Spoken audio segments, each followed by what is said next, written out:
പുതിയൊരു വീഡിയോയിലേക്ക് സ്വാഗതം. ആദ്യത്തെ വാർത്ത, കേരള ബ്ലാസ്റ്റേഴ്സിന്റെ പുതിയ താരമായിട്ടുള്ള നോവ ചില കാര്യങ്ങളൊക്കെ പറഞ്ഞിട്ടുണ്ടായിരുന്നു. ഞങ്ങളുടെ ലക്ഷ്യം കിരീടങ്ങളെല്ലാം നേടുക എന്നതാണ്. അത് ഡ്യൂറന്റ് കപ്പായാലും സൂപ്പർ കപ്പായാലും വിജയിക്കുക എന്ന മെന്റാലിറ്റിയാണ് നമുക്ക് വേണ്ടത്.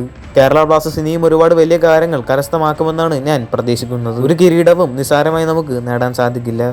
വിജയിക്കുക എന്ന മെന്റാലിറ്റി മാത്രമാണ് ടീമിന് ഉണ്ടാവേണ്ടത്. മാത്രമല്ല നോവ കേരള ബ്ലാസ്റ്റേഴ്സിലേക്ക് വരാനുള്ള പ്രധാന കാരണം അദ്ദേഹം ഇപ്പോൾ വ്യക്തമാക്കിയിരിക്കുകയാണ്. കേരള ബ്ലാസ്റ്റേഴ്സിനെ പോലത്തെ ഒരു ടീമിന്റെ ഭാഗമാവാൻ സാധിക്കുന്നതിലും അതിനോടൊപ്പം തന്നെ ആരാധകരുടെ സപ്പോർട്ട് കൊണ്ടുമാണ് നോവ കേരള ബ്ലാസ്റ്റേഴ്സിലേക്ക് വരാൻ താല്പര്യം പ്രകടിപ്പിച്ചത്. അടുത്തൊരു വാർത്ത, കേരള ബ്ലാസ്റ്റേഴ്സിന്റെ നായകനായിട്ടുള്ള അഡ്രിയൻ ലൂണയുമായി ബന്ധപ്പെട്ട ഒരു വാർത്തയാണ്. നമുക്കറിയാം മിലോസും ലൂണയുമായിരുന്നു പ്രീ സീസൺ ക്യാമ്പിൽ ജോയിൻ ചെയ്യാൻ വൈകിയിരുന്നത്.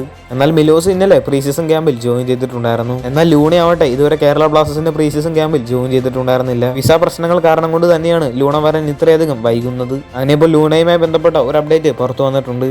ഇപ്പോൾ IFT ന്യൂസ് മീഡിയ റിപ്പോർട്ട് ചെയ്യുന്നതനുസരിച്ച് അഡ്രിയൻ ലൂണ അടുത്ത ആഴ്ചയായിരിക്കും പ്രീ സീസൺ ക്യാമ്പിൽ കേരള ബ്ലാസ്റ്റേഴ്സിനോടൊപ്പം ജോയിൻ ചെയ്തേക്കുക. അതായത് അഡ്രിയൻ ലൂണയുടെ വരവിനെ ബ്ലാസ്റ്റേഴ്സ് ആരാധകർ ഇനിയും കാത്തിരിക്കണം. അടുത്തൊരു വാർത്ത, IFT ന്യൂസ് മീഡിയ കേരള ബ്ലാസ്റ്റേഴ്സിന്റെ പുതിയ സെൻട്രൽ ബാക്കുമായി ബന്ധപ്പെട്ട ഒരു അപ്ഡേറ്റ് കൂടി പുറത്തുവിട്ടിട്ടുണ്ട്. അവരുടെ റിപ്പോർട്ടിൽ വ്യക്തമാക്കുന്ന അനുസരിച്ച് കേരള ബ്ലാസ്റ്റേഴ്സ് അവരുടെ പുതിയ സെൻട്രൽ ബാക്കിനെ കണ്ടെത്തിയിട്ടുണ്ട്. അത് യൂറോപ്പിൽ നിന്നാണ് എന്നും ചർച്ചകളൊക്കെ ഫൈനൽ സ്റ്റേജിലാണ് എന്നുമാണ് IFT ന്യൂസ് മീഡിയ റിപ്പോർട്ട് ചെയ്യുന്നത്.